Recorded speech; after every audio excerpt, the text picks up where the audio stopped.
Polytechnic విద్యార్థుల పక్షాన పోరాడతామని GO number 97 కు వ్యతిరేకంగా ఉద్యమిస్తామని వరంగల్ పశ్చిమ మాజీ ఎమ్మెల్యే దాస్యం వినయ్ భాస్కర్ తెలిపారు. మొదట పాలిటెక్నిక్ విద్యార్థులకు సంఘీభావం తెలిపేందుకు వెళుతూ ఉండగా ఆయన్ను పోలీసులు హౌస్ అరెస్ట్ చేశారు.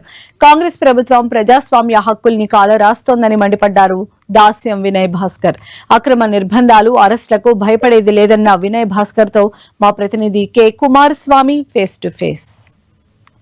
1,00,000 మంది పాలిటెక్నిక్ విద్యార్థులు 10 రోజులుగా పాలిటెక్నిక్ విద్యను, సాంకేతిక విద్యను కాపాడాలని చెప్పి జీవో 97 రద్దు చేయాలని చెప్పి ఆందోళన చేస్తున్నారు. ఈ ఆందోళనకి ఇప్పటికే ప్రభుత్వ మాజీ చీఫ్ విప్ గా ఉన్నటువంటి దాస్యం వినయ్ భాస్కర్ పాలిటెక్నిక్ విద్యార్థులకు మద్దతు తెలియజేశారు. వినయ్ భాస్కర్ మనతోంటున్నారు, ఒకసారి వాళ్ళ మాట. సార్ చెప్పండి, అంటే పాలిటెక్నిక్ విద్యార్థులకు సంబంధించినటువంటి ఆందోళనకు మీరు మద్దతు తెలియజేస్తున్నారు, అది ప్రజాస్వామ్యయుతంగా లేదా? మీరు ఎందుకు హౌస్ అరెస్ట్ అయ్యారు? మేము ప్రజల పక్షాన పోరాడుతున్నాం.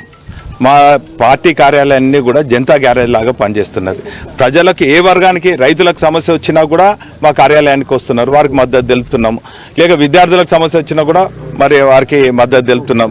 ఈరోజు జీవో నెంబర్ 97 ద్వారా 1,00,000 మంది విద్యార్థుల జీవితాలన్నీ కూడా చీకటిమయమయ్యే పరిస్థితి ఉందని చెప్పి 1,00,000 మంది విద్యార్థులతో పాటు వాళ్ళ తల్లిదండ్రులు మరి పెద్ద ఎత్తున ఆందోళన చెందుతున్న సందర్భంలో ఒక బాధ్యత ఉన్నటువంటి ప్రతిపక్ష పార్టీగా ఆ జీవో నెంబర్ 97 మొత్తం క్షుణ్ణంగా కనుక పరిశీలిస్తే మొత్తం పాలిటెక్నిక్ విద్యనంతా కూడా నిర్వీర్యం చేసి ఐటీఐలా మరి స్కిల్ డెవలప్మెంట్గా మరి అలా కోఆర్డినేట్ చేసి ఈరోజు వాళ్ళ జీవితాలు, బంగారు భవిష్యత్తు ఉన్నటువంటి జీవితాలు, ఈ పాలిటెక్నిక్ అయిపోయిన తర్వాత ఇంజనీరింగ్ అంటే ప్రఖ్యాతిగాంచినటువంటి ఇంజనీరింగ్ ఇన్స్టిట్యూషన్స్లో కూడా లాటరల్ అడ్మిషన్స్ ఉంటాయి, దాన్ని కూడా నిర్వీర్యం చేసి అటువంటి అడ్మిషన్లు లేకుండా చేసి ఈరోజు వాళ్ళకు ఉన్నటువంటి బంగారు భవిష్యత్తు.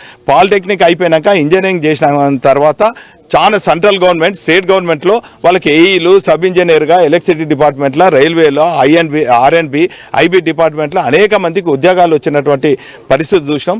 బ్రహ్మాండంగా వారి జీవితాలంతా కూడా మరి బంగారు భవిష్యత్తు ఉన్నటువంటి దాన్ని అంధకారంలో నెట్టేదానికి ఈ రేవంత్ ప్రభుత్వం చేస్తున్నారు. ఏంది బాబు ఇది?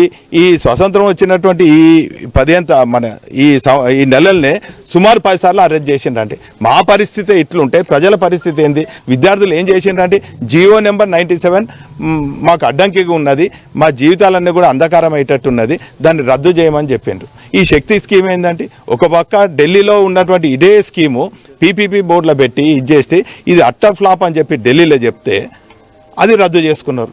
రేవంత్ గురువు అయినటువంటి చంద్రబాబు నాయుడు ఏపీ గవర్నమెంట్లో కూడా ఇటువంటి స్కీమే మరి శక్తి స్కీమ్ లాంటిది వాళ్ళొక స్కీమ్ పెట్టి మరి పాలిటెక్నిక్ కూడా నిర్వీర్యం చేసే కార్యక్రమం చేస్తే వాళ్ళు పెద్ద ఎత్తున ఆందోళన చేస్తే అక్కడ కూడా మీ గురువే కదా రద్దు చేసుకున్నారు.